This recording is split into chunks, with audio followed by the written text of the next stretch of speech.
All right, we're back. We're live on Monero Talk again, day 2 of the Monero conference in Denver. We were in there, we were listening to a panel on regulation, but Brandon said this was a good opportunity to talk to some different people that just happened to be in town. What's the name? Rebecca Martin, or Beck. Rebecca Martin, and you're from Australia? I am, yes. Okay. I've flown a very long way just to be here for a conference. So, And what is it that you do in Australia that is tangentially related to crypto?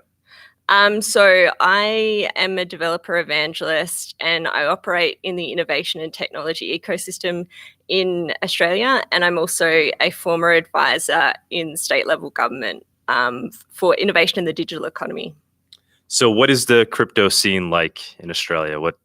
Or can you maybe even compare Australia to America now that you've kind of seen both ends?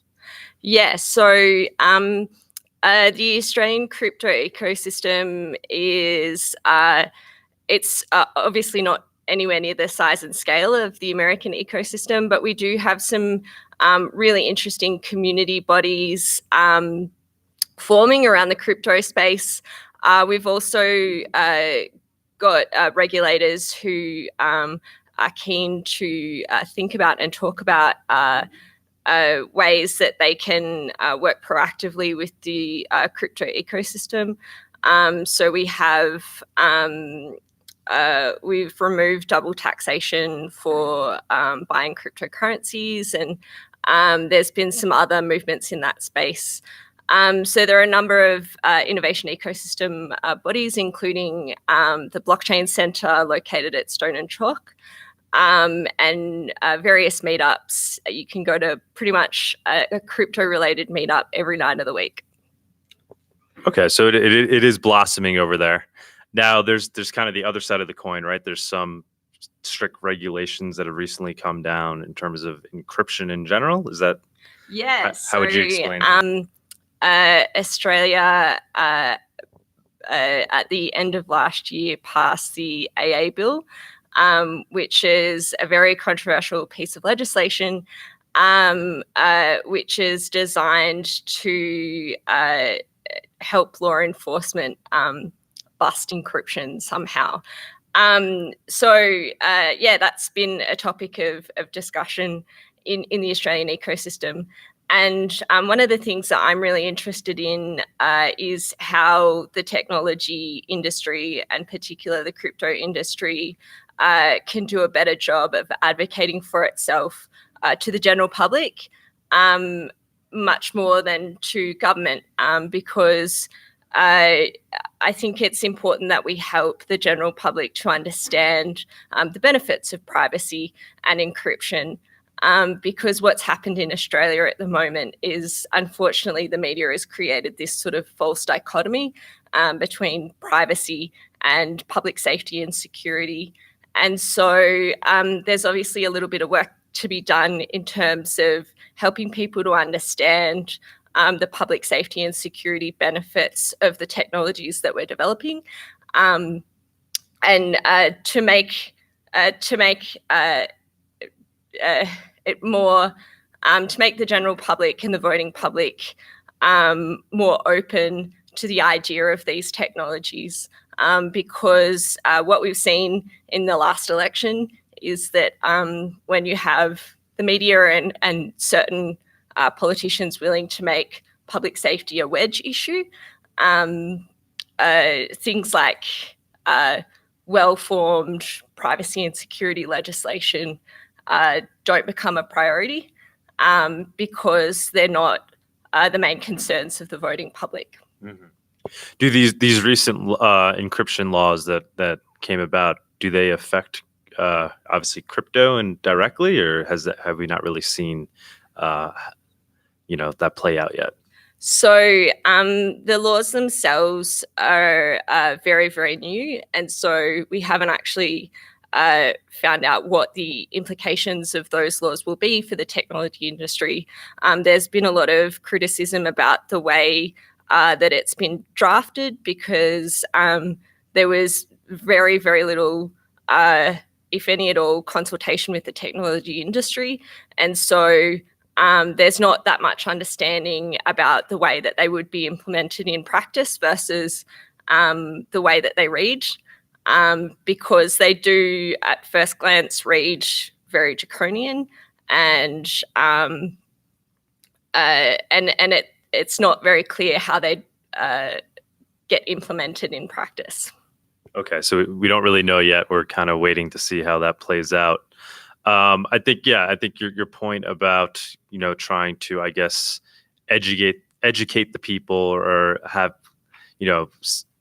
market privacy technologies in a way where people realize the importance of them and how it's kind of preserving liberties and things like that, and not just seeing the nefarious side of things, which I think is really unfortunate, because that's how a lot of how it often gets cast in public.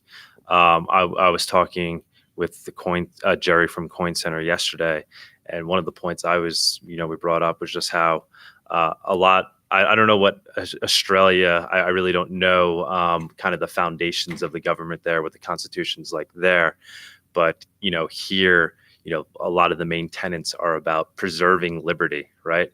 And that's something that Monero is trying to do in the form of code, but for the digital world, as we move into this kind of new digital era, as a way to preserve liberty as we all go online and now all our transactions are online. Do you have any opinions there? Is that something that's deep rooted in Australian government and culture as well, kind of this preservation of individual liberty? Yeah, this is purely opinion, of course, but I don't think Australians are as it's not as core a part of a national identity as it is in America.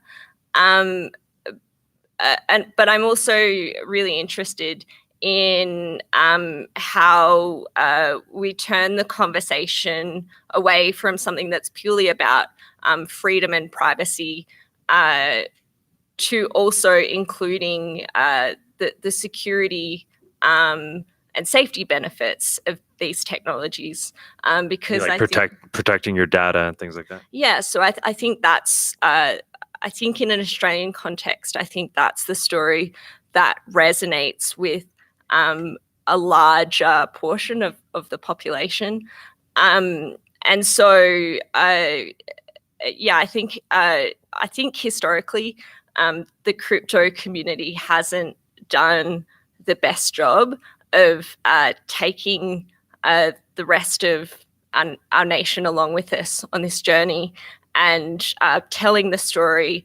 of why, the reasons why we're building these technologies outside of liberty and privacy, because what that enables is then the media can sort of hijack that conversation, and if it's a question of we need this data to prevent terrorism, then in the public mind, the answer becomes, of course, privacy isn't important in this situation.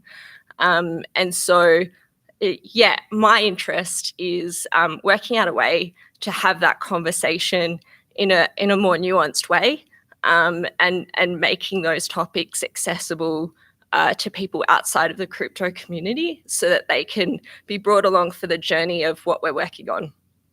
All right. Do you have any opinions on crypto in general? Kind of like Bitcoin versus Monero versus every other coin. Are you involved in it in that way? Do you look at these technologies? Do you have are you a Bitcoin maximalist? Are you coin agnostic? Do you have any opinions there? So I approach crypto in much the same way that I approach my developer evangelism work. Meaning that I'm not one that buys into those, this versus that cryptocurrency. I think they all have their applications and benefits. And, I'm not, JavaScript is a terrible language. I think in much the same way, I think every programming language has its uses.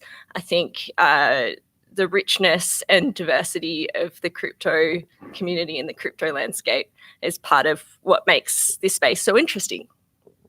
I agree. Thanks for doing the interview. I hope you enjoyed the conference, and thank you. Thank you.